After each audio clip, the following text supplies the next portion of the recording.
8 tempatnya. Sampah malam-malam tuh Pas CCTV-nya kan pasti nggak pernah. nggak pernah, soalnya kan ada bak sendiri kan itu.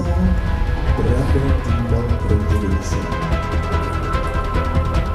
Pembentuk tugas ini. Termobil Apakah ada laporan barang hilang seperti mungkin handphone dan lain sebagainya? Tidak ada sama sekali, Tidak ada sama tidak ada sekali. informasi lost and found terkait dengan hal tersebut. Oke.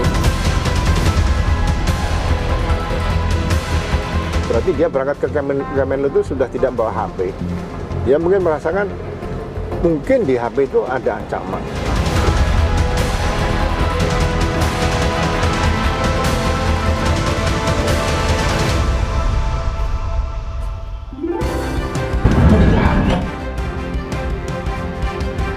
Masih sampai Indonesia Malam, Saudara, meski Polda Metro Jaya telah menyatakan tidak ditemukan adanya tindak pidana dalam kasus kematian diplomat Arya Daru Pangayunan, namun kasus ini masih menyisakan banyak pertanyaan. Penelusuran jurnalis Kompas TV dalam program Dipo Investigasi berhasil mengungkap beberapa kejanggalan dalam kasus kematian diplomat Arya Daru. Kita akan ulas beberapa temuan kejanggalan tersebut bersama Kabareskrim Polri 2008-2009 Komjen Purnawirawan Susno Duaji. Selamat malam Pak Susno. Selamat malam Mbak Priska, selamat malam para pemirsa. Selamat malam Pak. Kita akan bedah satu persatu yang masih menyisakan tanda tanya di kematian diplomat Arya Daru. Kita mulai dari sebelum ditemukan meninggal dunia, diplomat Arya Daru ini kan sempat terekam CCTV membuang sampah di kosannya. Nah, penjaga indekos ini menyatakan bahwa tidak biasanya Arya membuang sampah pada malam hari. Kita dengarkan dulu ya Pak, pernyataan dari penjaga indekos berikut ini.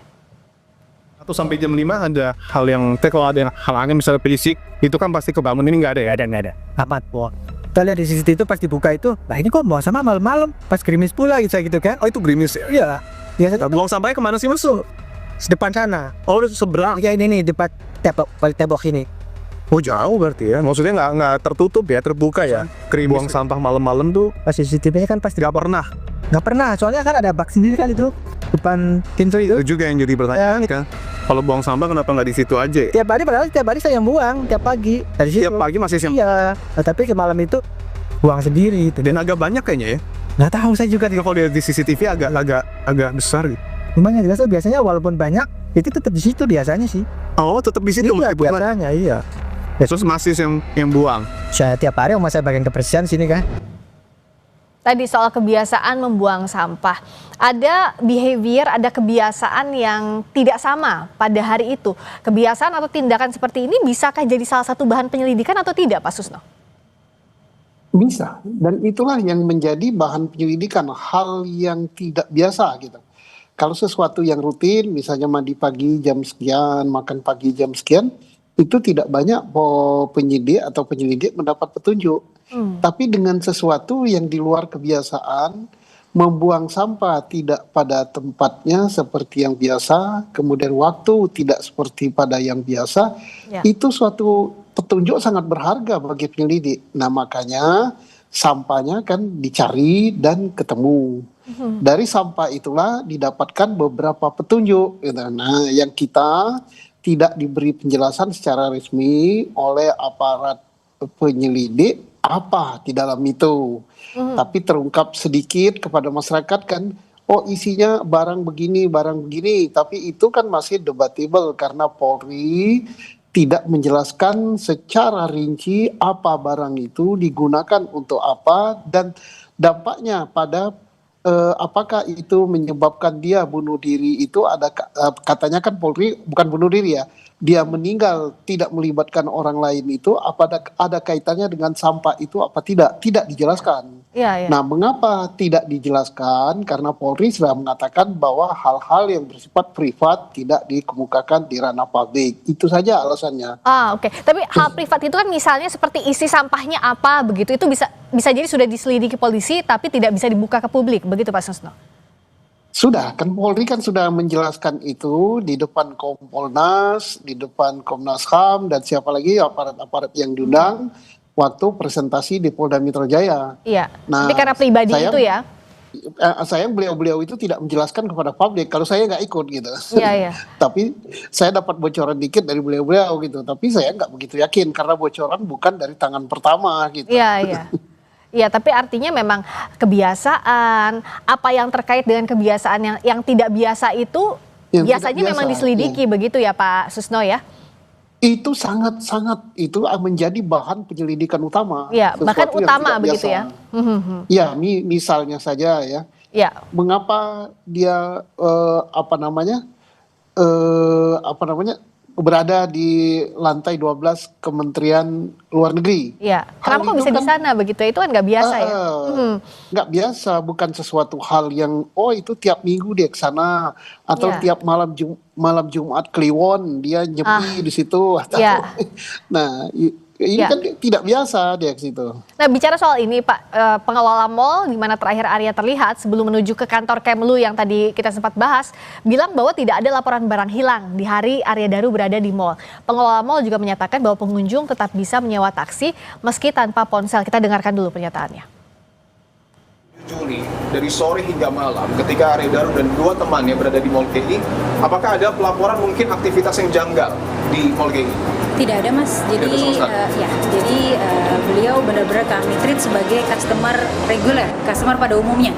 Jadi tidak ada laporan bahwa ada kejadian apa dan sebagainya di sini. Jadi kami baru tahu ketika pada saat kami diminta untuk memberikan CCTV tersebut.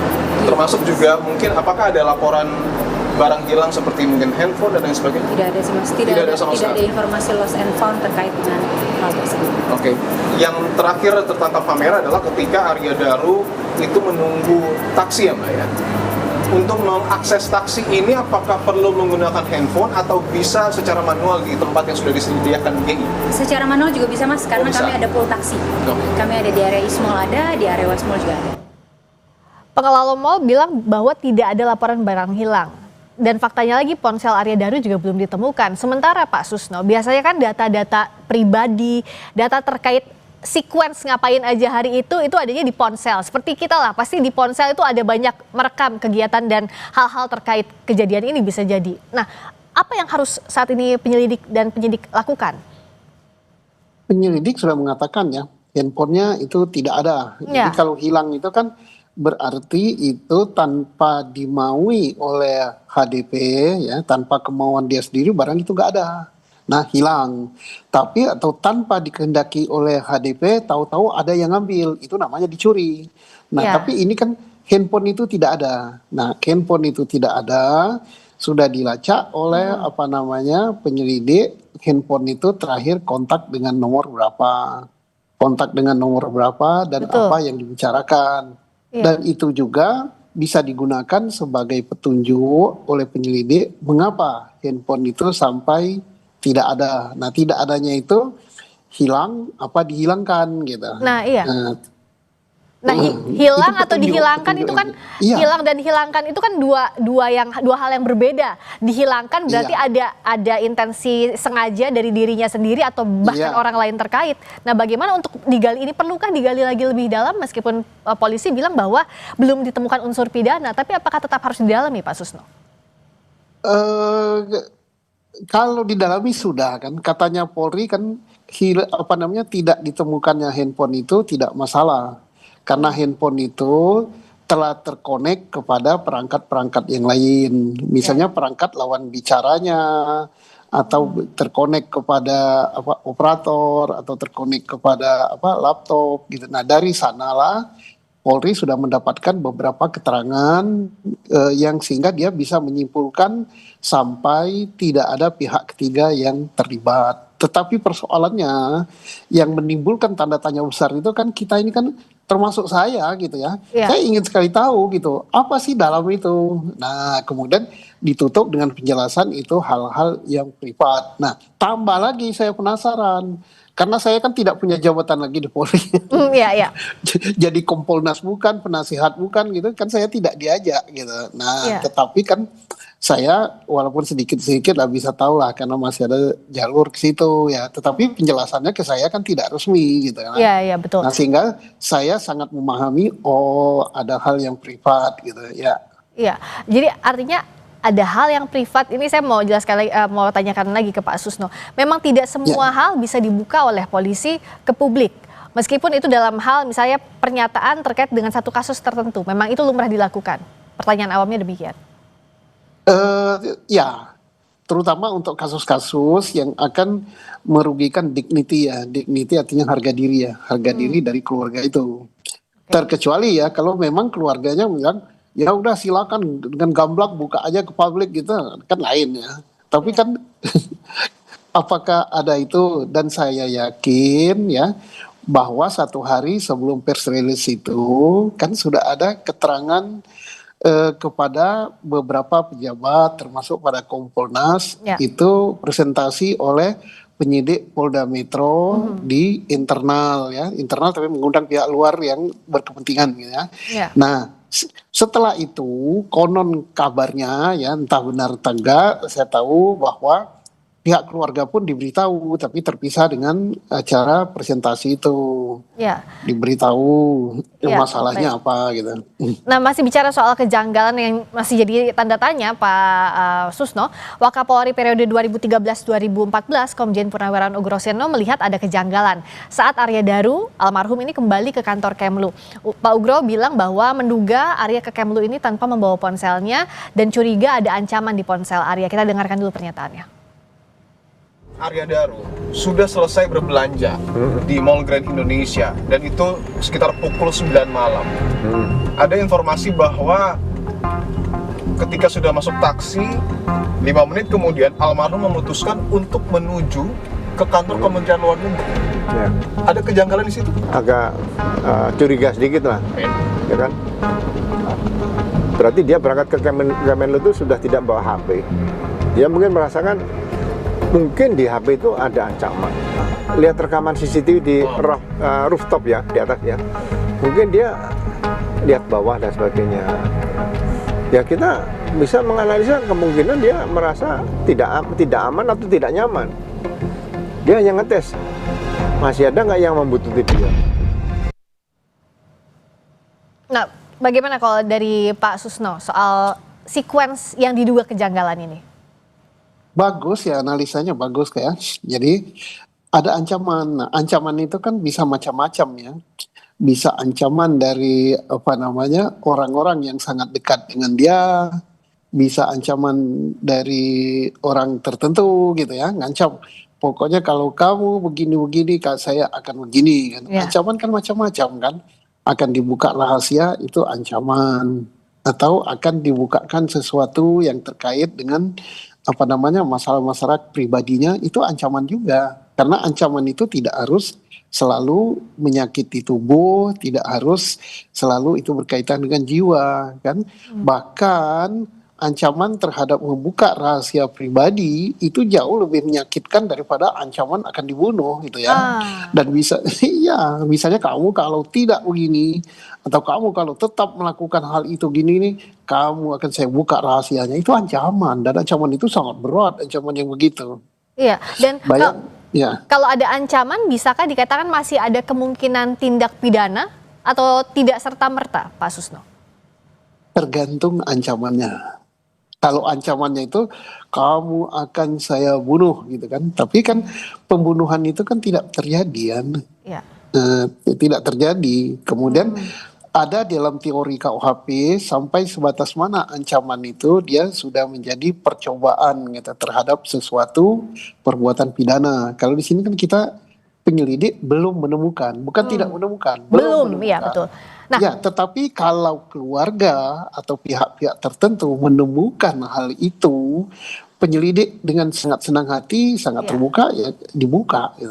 Nah, tadi menarik soal ini terakhir. Belum ditemukan adanya unsur pidana. Artinya jika ditemukan, maka kasus bisa dilanjutkan. Nah, pintu masuk mana yang paling mungkin? Misalnya kalau dari keluarga, apakah bukti baru berupa apa, Pak Susno, yang bisa misalnya digunakan untuk membuka kasus ini? Apakah ada otopsi atau apa, Pak Susno? Pintu masuk kemungkinan? Kalau otopsi kan sudah dilakukan, betul. Itu tidak ditemukan dan tidak ditemukan, ditemukan apa-apa. Tapi kalau misalnya ada alat bukti ya, tapi bukan dugaan ya, bukan dugaan, bukan perkiraan, bukan saya yakin, bukan hal-hal gitu, tapi buktinya ini, misalnya, Oh, saya melihat bahwa ada orang yang masuk dalam kamar itu, kemudian orang itu tidak terdetek oleh CCTV, tapi saya punya videonya, ada yang merekamnya, itu bagus sekali. Ya, novum atau bukti baru begitu ya Pak Susno ya? Iya, itu sangat bagus dan Polri sangat berterima kasih karena apa? Ya. Polri sudah kerja keras gitu, tidak bisa menemukan itu atau belum, bukan tidak bisa ya? Ya, belum menemukan itu. Sampai Polri pun gitu mengadakan tes uji DNA gitu di kamar itu. Karena kalau DNA itu kan molekul yang sangat kecil ya, akan terdetek, rambut saja terdetek, keringat saja terdetek kalau ada orang lain yang masuk ke kamar itu. Ya, ternyata Polri belum menemukan itu. Ya, jadi jika ada novum atau bukti baru maka bisa dilanjutkan. Tapi kalau tidak maka sebaliknya, begitu ya Pak Susno? Baik.